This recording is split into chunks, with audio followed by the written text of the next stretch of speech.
Hi, this is Dr. Fox, and let's talk about the tracheobronchial tree. In this video, we'll outline the conductive pathways from the larynx to the terminal bronchioles of the lungs, noting regions of the tracheobronchial tree and their structure and relationships. For example, we'll discuss the primary, secondary, tertiary bronchi, as well as conducting and terminal and respiratory bronchioles. So let's begin with the trachea, someplace where we have discussed previously. So the trachea is suspended by the cricotracheal ligament. It is colloquially known as the windpipe, and it sits anterior to the esophagus, which is the tube that connects your pharynx to the stomach. Structurally, the trachea consists of membranes supported by tracheal cartilage, and these tracheal cartilages are formed from hyaline cartilage.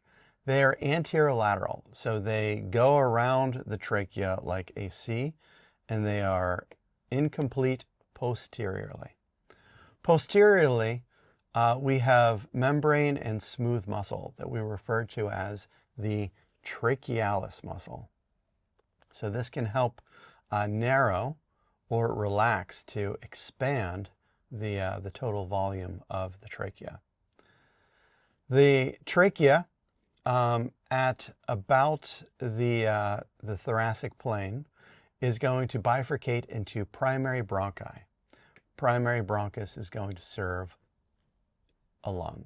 So that thoracic plane sits just posterior to the sternal angle. So that's between the manubrium and the body of the sternum. And as you notice, as we divide here, the right primary bronchus is a little larger and it's a little more vertical than the left primary bronchus, which is a little narrower and more oblique. Why this matters is that most objects which are asphyxiated or brought into the lungs are going to travel along the right primary bronchus and into the right lung. Most, not all. So let's take a look at that trachealis muscle. Here we can see a section of the trachea from posterior. So there is the anterolateral, and we can see how this posterior is rather loosey-goosey. So opened up, we can see that this is very soft tissue. It's smooth muscle, and it's therefore under autonomic control. A sympathetic response is going to relax this muscle and widen it, and a parasympathetic response is going to add tension to this muscle and narrow the lumen of the trachea. So the tracheobronchial tree is the entire system. If you were to imagine this as the trunk and these as the leaves and branches, so this is like an upside down tree. So you'd have to rotate this to really appreciate it as a full tree. But for now, I think your imaginations will be sufficient to see the tree. So we have this trachea here that is going to bifurcate into the right and the left primary bronchi. Between the two is this ridge.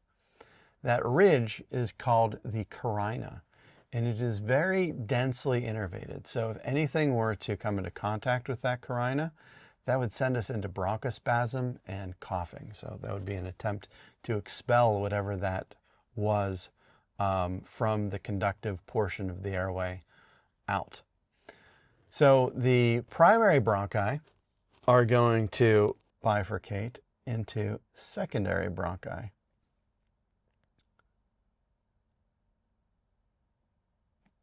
So on the right side, there are 3 secondary bronchi, and on the left side, there are 2 secondary bronchi. These secondary bronchi are known as lobar bronchi. So the right lung has 3 lobes, whereas the left lung has 2 lobes.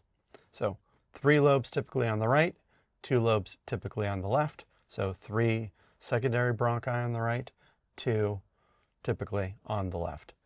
Those secondary bronchi are going to multifurcate into tertiary bronchi.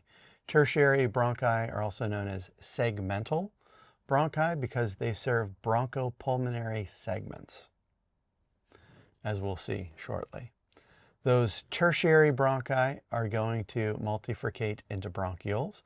And one general trend that we'll notice is that as we go more distally or further along the tree, the amount of hyaline cartilage diminishes, so that gets smaller, and it's replaced with more smooth muscle, such that beyond the tertiary bronchi, all of these bronchioles are basically covered by smooth muscle and not by hyaline cartilage. This conductive portion of the airway is served by particular arteries called bronchial arteries, which are typically branches of the thoracic aorta, or sometimes they can arise from intercostal arteries as well, or other sources. But they're coming from the region of the thoracic aorta. So here are those bronchopulmonary segments. There are many per each lung. You can see they are colored differently, and we can see their relationship to the individual tertiary bronchi on the bronchopulmonary tree here. Now, bronchopulmonary segments have their own blood supply, and as a result of that, they are surgically resectable, meaning you can remove one without jeopardizing the functions of the surrounding bronchopulmonary segments, which is very handy. Now, I don't want you to memorize any of these patterns, but there is one particular bronchopulmonary segment that I want you to be responsible for, and that is the superior segment of the inferior lobe. So the superior segment of the inferior lobe, we can see that right there or right there. The corresponding tertiary bronchus is there and there. And why these are important is spatially, these are pointing directly posteriorly. So if an individual is confined to their bed for an extended period of time and they're suffering any lower respiratory tract infections, such as pneumonia, these infections or any fluid produced by the mucosa of the respiratory tract can fill into these spaces, because someone who's lying supine in bed, these are pointed straight downward, and so they will accumulate any infection or fluid in an individual that is bedbound for an extended period of time.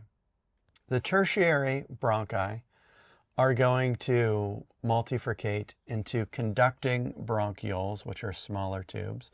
It's at this point that we lose the hyaline cartilage. These are going to multifurcate into terminal bronchioles. The terminal bronchioles are the end of the conducting zone. So the conducting zone of the respiratory tract is just about moving air in and out. We can contrast this with the respiratory zone, which we'll discuss shortly, where we have the exchanges of gas between the inside of the respiratory tract and the cardiovascular system. So this mucosa of the terminal bronchioles is lined by a couple of different cell types. The most plentiful are called club cells. Club cells tend to be a little more cuboidal. They're protective in nature, and they secrete a product called surfactant. Surfactant helps to lower surface tension on structures, and this is going to be important for alveoli, as we'll see later. There are also reserve stem cells adjacent in this space to replace club cells as they fall and other mucosal cells of the respiratory tract. Beyond the terminal bronchioles here, we have multifurcations into respiratory bronchioles. Respiratory bronchioles host alveoli. Alveoli are these sacs here, and these are important because this is where we have the exchange of gases between the respiratory tract and the cardiovascular system. So this is why we call this the respiratory zone. This is so important to the function of the respiratory system. It's all happening here. So here we can see an endocast of a tracheobronchial tree. Here is the trachea. There is the left primary bronchus. There is the right primary bronchus. And we can see the secondary bronchus to the superior lobe. We can see the secondary bronchus to the middle lobe. And we can see the secondary bronchus of the inferior lobe of the right lung. Here we can see the secondary bronchus of the superior lobe of the left lung, and there's the secondary bronchus of the inferior lobe of the left lung. And then coming off of these are all the tertiary bronchi. Now, I bring this to your attention because we could even see indentations from the tracheal rings all throughout there, and the hyaline cartilage on the primary bronchi. As I rotate this model, I want you to notice on the posterior side, we cannot see any of those indentations. It's completely smooth. So this is how you may orient yourself as you're looking at this model. Now within this, rotate this down, I want to bring to your attention, there is the superior segment of the inferior lobe. Notice how, and it's labeled as 11 here, notice how this orients with respect to all of these tertiary bronchi. These ones are oriented directly posteriorly, such that in an individual that is lying supine for an extended period of time, this might collect infection and or fluid. So spend a little time rotating these around so that you have a good appreciation of the tracheobronchial tree. So we've discussed the conductive pathway from the larynx to the terminal bronchioles, noting the regions of the tracheobronchial tree and their structure and relationships, especially the primary, secondary, and tertiary. We've also discussed the conducting, terminal, and respiratory bronchioles. Thank you so much for your time, and I look forward to talking to you in the next video.